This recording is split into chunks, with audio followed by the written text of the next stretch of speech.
فطری طور پر سارے نہیں لیکن اکثر انسان یہ چاہتے ہیں انہیں لیڈر بنایا جائے، انہیں بڑا بنایا جائے، انہیں بڑی بڑی ذمہ داریاں دی، وہ لوگوں کے آگے ہوں اور لوگ ان کے پیچھے، کرسی پہ وہ بیٹھے اور لوگ ان کے ارد گرد، اور صدر وہ بنے اور لوگ اس کے تابع، اور پھر جو کچھ چل رہا ہے، جو کچھ ہو رہا ہے ہمارے معاشرے میں، وہ کیا ہے؟ یہی ہے طاقت کا، وزارت کا، امارت کا حصول۔ 24 گھنٹے لوگ اسی میں پاگل ہیں، کبھی کوئی کہیں اکٹھا ہوتا ہے، کبھی کوئی کہیں نعرے لگاتا ہے، کبھی کوئی کچھ کرتا ہے، حالانکہ ذمہ داریوں کو قبول کرنا، کرسیوں پہ بیٹھنا، وقت کو لینا، ان میں سے ایک ہی کے متعلق قیامت کے دن بڑی سخت پوچھ، بڑا سخت سوال ہوگا۔ یہاں اگر کسی نے پوچھا نہیں، سوال نہیں کیا، یا لوگ ڈر گئے یا بچ گئے، لیکن قیامت کے دن اللہ کے حساب سے، اللہ کی پکڑ سے کون بچے گا؟ اور اگر ہمیں اس حدیث مبارک کی سمجھ آ جائے تو اس دنیا میں اور اس ہمارے ملک میں بہت زیادہ فساد ختم ہو جائے، بہت زیادہ فساد، یہ جھوٹ، یہ دغا بازی، یہ ظلم، یہ قتل، یہ بہت حد تک ختم ہو جائے۔ حضرت ابو امامہ رضی اللہ تعالی عنہ نبی کریم صلی اللہ علیہ وسلم سے روایت کرتے ہیں، آپ نے ارشاد فرمایا، ہر وہ شخص جس نے 10 آدمیوں کے کاموں کو سنبھالا، ہر وہ شخص جس کے کندھے پہ 10 آدمیوں کی ذمہ داری یا اس سے زیادہ ڈالی، کیا ہوگا؟ فرمایا وہ قیامت کے دن آئے گا اور اس کے ہاتھ اس کی گردن کے ساتھ بھرے ہوئے۔ اسی لیے صحابہ کرام رضوان اللہ علیہم اجمعین جب خلافت کا خلیفہ بننے کا موقع آتا تھا، ہر صحابی انکار کرتا تھا۔ عمر، عثمان، علی رضی اللہ تعالی عنہ اجمعین،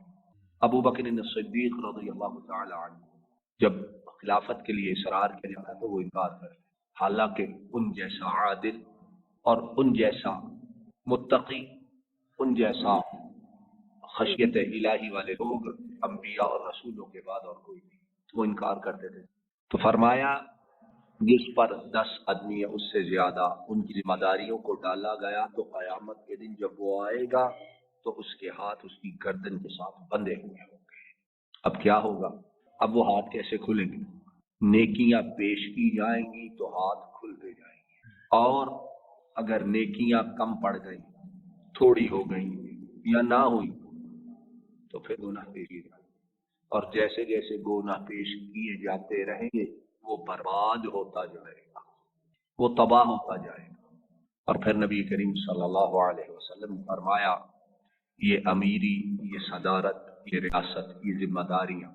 بڑا بننا، فرمایا اس کی ابتدا کیا ہے؟ ملامت ہے۔ بنتے ہیں ساتھ ہی لوگ گالیاں دینی شروع ہو جاتے ہیں، بنتے ہیں ساتھ ہی لوگ تنقید کرنا شروع ہو جاتے ہیں، بنتے ہیں